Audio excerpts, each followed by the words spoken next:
Yeah, that last video was really weird. What was up with that? It was so weird, in fact, that I decided to make today a double header. 2 videos, so Skywrath Mage. Hate his voice lines, like him as a hero. He's got a few unique quirks that just like make him interesting, you know? And maybe he just strikes a chord with me because he reminds me of me. I too suffer from unrequited love with a handicapped member of my species. Skywrath Mage's backstory is that he was super into Vengeful Spirit, that's pretty much known by everyone, but actually he's sort of responsible for the loss of her wings. What happened is that during Skywrath College, instead of partying up with her and as she just gets ready to become a queen, he actually stayed home and read books and played video games and completely missed the fact that her sister was staging a violent coup and usurped the throne. So after a night of Dota, he opens his curtains and sees the sun rising, except it's not the sun, but it's just everything burning and on fire. He comes out of his room and Venge is straight up had her wings clipped already and now she's damned, and he's like, oh shit. So this is probably a lesson in this, but I can't see any way that this could possibly relate to any of my viewers. Skywrath is picked when a team's got everything but insane magic damage or needs a reliable instant cast silence. The why will make sense when we show you the tier 1 of heroes Skywrath counters. For now, heroes that counter Skywrath, funnily enough, are nearly all carbon copies of silences a few hours ago. Tier 1 is all just split pushes or guys with 1,000 units. And Pugna, or more so like Pugna's Netherward. 800 mana for your ult when you only have 800 health means you pretty much just pop, usually. We'll get more into that in the item builds. Just know that Skywrath versus Pugna is probably one of my favorite matchups in game, no matter which side of the equation I'm on. Tier 2 is just dudes who purge, dudes who are extremely magic resistant, or heroes who just tank the entire thing. And Razor. Razor deals 130 damage and slows you for 2 seconds every time you cast a 300 damage nuke every 2 seconds. The rest of heroes just like Huskar, Wraith King, Tidehunter, Abaddon, Visage, just, you know, that sort of thing. And Tier 3 are just guys who get to you at the back of a fight and pop you while you bleed for your team to notice. Funnily enough though, most of Skywrath's potential tier 3 counters become the tier 1 heroes that he counters. Storm Spirit, Timbersaw, Ember Spirit, Slark, all heroes that get to you through their silenceable spells. So the difference between countering and being countered is that pro player buzzword, positioning. If you remember TI4, you remember the Scourge of Faceless Void Skywrath combos, and boy is that combo still as painful as ever. But in reality, any hero who can keep a hero locked down in the Mystic Flare is good. Clockwork's fun, Pudge is good, Bloodseeker's 12-second Rupture with Skywrath's 12-second Mystic Flare is comedy gold, and on the reverse of that, we actually have heroes that benefit from Skywrath as well. In the early laning stage, if you're taking him in the support role, Skywrath Mage can easily harass, I'd say, every single hero level 1 and come out on top. For that reason alone, hard carries who need to be babysat and coddled adore him.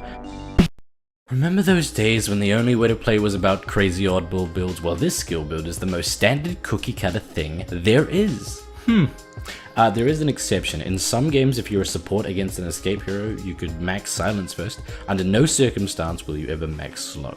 Unless you want to.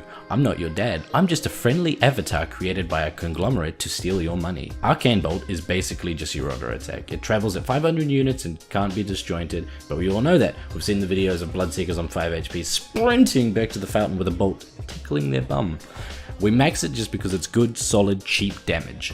Arcane Bolt is the only non-ultimate single target ability in the game that doesn't stun, silence, slow, heal, or otherwise disable in any way. Man, it must be bad. Concussive Shot is not a targeted spell, so it can't break Lincolns. Concussive Shot does not target illusions either, which is extremely useful, but also slows in an AoE around the target, so it's doubly so. And something that'll never be used, but the projectile counts as a unit that can block neutral camps.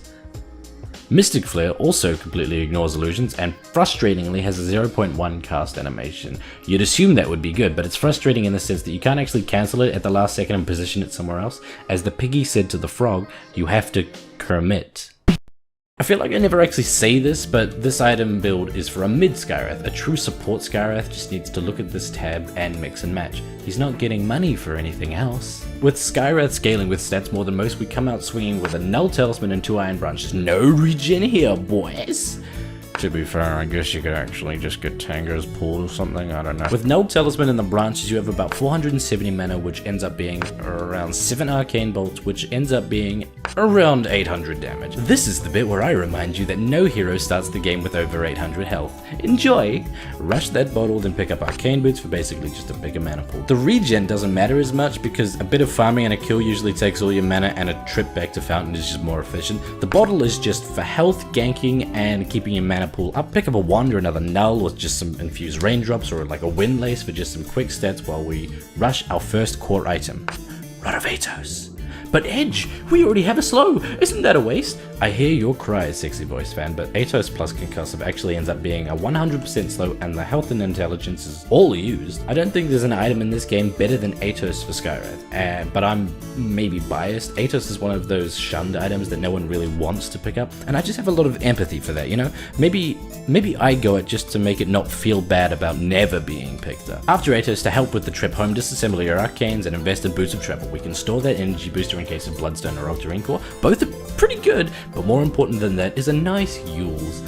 Mostly used defensively. Situationally, a Blink Dagger or Force Staff's a good investment. Scythe's a typical one. Shiva's too, to a lesser extent. You're not really going to be in the middle of the fights. And extremely situationally, we pick up a Blade Mail. A game where this is required is a fun game indeed, because a game where a Blade Mail is required is a game against a Pugna. Pugna's a glass cannon, Skywrath is a glass cannon. Pugna amps magic damage, deals magic damage, prevents you from using magic damage. Skywrath does the exact same. It's a battle of the ages.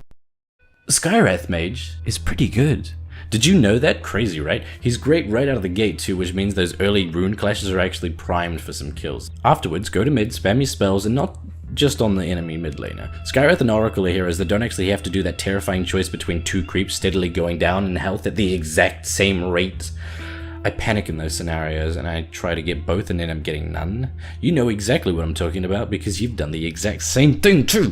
Skywrath can actually attack one and immediately bolt the other. It's just little bits of efficiency that take you from goodness to greatness, I guess. If we wanted to bring back that line graph showing heroes at their peak or trough, Skywrath's would just be a massive flat line all the way across. Level 1 he's great because of Bolt, level 6 he's great because of his solo kill potential, mid game he's great when spell damage is the most important commodity in a game, and late game he excels because his damage scales where most is just a static number.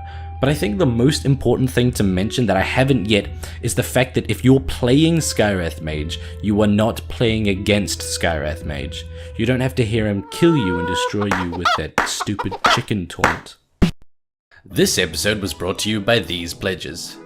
Chris, 1996, Brandon Koo, Christian Rudder, Free Kill, Matt Masters, Max Gallagher, Pearson Mewborn, Mr. Revolute, Psych Out 40, definitely not BSJ, Orslavic, James Evans, Nico the Commie, Jeff Miller, Kaiser Wilhelm, Michael Robb, Shadow Sweetheart, and a man so vile, so evil, I dare not speak his name out loud, so I'll whisper it.